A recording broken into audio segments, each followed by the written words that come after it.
कपड़े धोने वाली बहू। शादी के पहले से ही विभा को कपड़े धोने का बड़ा शौक था।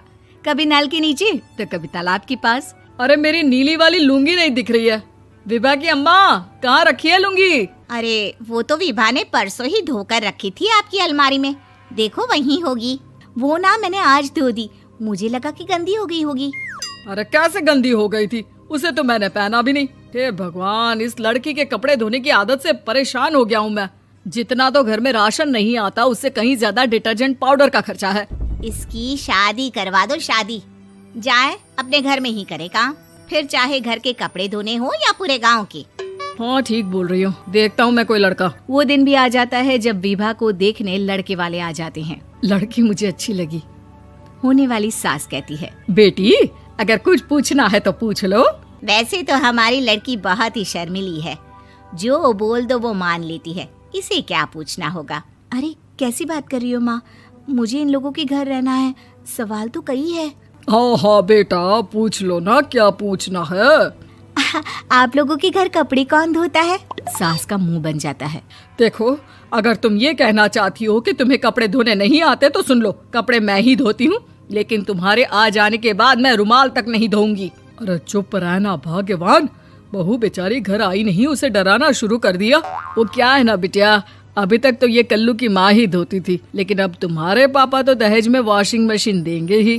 तभी विभा की माँ बोल पड़ती है, सवाल भी पूछा तो क्या। वैसे भाई साहब, मशीन की तो फिर भी कपड़े धोने की कैपेसिटी होती है। मतलब जो बिटिया दे रहे हैं ना विभा, इसे कपड़े धोने का बहुत शौक है। ये आप लोगों के क्या, आस पड़ोस गांव मोहल्ले सबके कपड़े धो दे और उफ तक ना करे। बाहर देखा नहीं आपने कितने कपड़े सूख रहे हैं?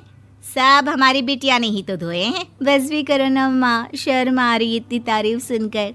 और तो और एक दाग निकाल कर दिखाओ तो मान जाओ। हाँ अच्छा, माफ करना बेटा, मैंने गलत समझा। हमें तो रिश्ता बहुत पसंद है। और ऐसे जुड़ जाता है रिश्ता कपड़े धोने का शौक रखने वाली विभा का। उसकी शादी हो जाती है कोयला फैक्ट्री में काम करने वाले कल्लू के साथ। शादी के बाद अचानक विभा चिल्लाती हुई सास के पास आती है। सासू माँ, अरे सासू माँ कहाँ है आप? ये तो धोखा है, धोखा दिया आप लोगों ने मुझे। इसे ससुर के चक्कर के बारे में पता चल गया। अरे तो उसमें तुझे क्यों धोखा मिला है? अरे नल में पानी नहीं आता, कपड़े कैसे कब धुलेंगे? अच्छा, तू पानी नहीं आ रहा उसकी बात कर रही है। तो आपने क्या सोचा? कुछ नहीं। अच्छा, तेरी माँ ने कहा था कि कपड़े धोने का शौक है तुझे, याद आया मुझे। शौक बोलकर कपड़े धोने वाले मेरे जुनून को कम ना आके सासू माँ, कपड़ा धोना मेरा गुरूर है। तभी पति भी वहाँ आ जाता है। अभी मैंने इसे सनी देओल की फिल्म दिखाई है, उसी के डायलॉग मार रही है माँ। अच्छा सुन, साफ बता रही हूँ, पानी सुबह 4 से 6 और शाम को 10 से 12 आता है, समझी? विभा टाइमिंग सुनकर हैरान हो जाती है। ये क्या भूतों का मोहल्ला है? सुबह 4 बजे उठकर कौन कपड़े धोता है? 4 बजे टंकी में पानी जाता है, फिर सारा दिन धोना ना, किसने मना किया? अरे कैसी बात कर रही हैं? 200 लीटर की टंकी में कितने कपड़े धो लूंगी मैं? सुबह ही उठ जाऊंगी मैं। अब क्या था, विभा सुबह 4 से लेकर रात के 12 बजे तक कपड़े ही धोती रहती। एक रोज सास पड़ोस से निकलकर कहीं जा रही होती है कि साथ वाली कहती है, हाँ कल्लू की माँ, जरा ये बताओ कि 2 साड़ी है, 2 ब्लाउज और एक पेटीकोट और एक नाड़े वाला लंबा कच्छा। हाँ तो? अरे तो क्या, कितना लोगी धुलाई ये बताओ। धोबन दिख रहे हैं हम क्या? हमारे पति सरकारी नौकरी से अभी रिटायर हुए हैं और बेटा सुपरवाइजर है कोयला फैक्ट्री में। धोबन समझ रखा है हमें?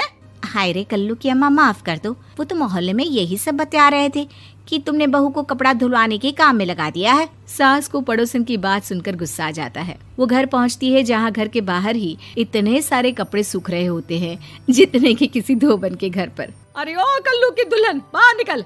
माँ जी यहीं आ जाओ, बाथरूम में चादर धो रहे हैं हम। अरे अभी हम धोते हैं, तुमको बाहर निकलो। ये आस पड़ोस वाले बोल रहे हैं कि हम बहू से कपड़े धुलवा कर उसे कपड़ा धोने वाली बना दिए हैं। अरे छोड़ो ना माँ जी, किन लोगों की बातों में आती हो? आस पास के लोगों का तो काम ही होता है कि वो किसी तरह सास बहू को लड़ा दे। बहू सारे घर के कपड़े धोती है, ये क्या कम है? बोलिए। सास को भी लग जाता है कि वो बहू का ये सनकीपन नहीं छुड़वा सकती, इससे अच्छा है कि खुद ही चुप हो जाए। एक रोज सास और बहू मंदिर जाते हैं, जहाँ सास की साड़ी वहाँ खड़ी भीख मांगने वाली से मिलती है। माँ जी क्या बात है, आपकी साड़ी उस भिखारन से कितनी मिल रही है ना? हाँ हाँ देखो तो, दोनों की साड़ी मिल रही है। क्या बात है कल्लू की अम्मा, तुम खुद को तो अफसर की बीवी बताती हो और ऐसी सिंपल सी प्लेन साड़ी पहनकर घूमती हो। सिंपल और प्लेन नहीं है ये साड़ी। तो क्या सोने के धागे से फूल बने हैं? कुछ भी सासू माँ, कुछ भी। हाँ बने थे इस साड़ी में सोने के धागे से फूल। मेरे पति लेकर आए थे मद्रास से स्पेशली मेरे लिए 10,000 की। ताहे भाई साहब इस भिखारन के लिए भी सेम टू सेम साड़ी लेकर आए होंगे 10,000 की। सास उस वक्त तो कुछ नहीं कहती, लेकिन बहू के साथ घर आती है और अलमारी से एल्बम निकाल कर लाती है। ये साड़ी देख रही है, ये वही साड़ी है जिसे मैंने अभी पहना था। इस साड़ी में ये जो चमकदार फूल दिख रहे हैं ना, ये सोने के धागों से काढ़े गए हैं। लेकिन तू लोकल वॉशिंग मशीन ब्रश से घिस घिस कर सारे फूलों को निकाल कर साड़ी प्लेन कर दी। मुझे माफ कर दीजिए सासू माँ। और तो और, जब मैंने तुझे तेरी गलती के लिए कुछ नहीं कहा, लेकिन तूने तो सबके सामने मेरा मजाक ही बना दिया। क्यों? बहू को समझ में आ जाता है कि अब से उसका कपड़े धोना बंद।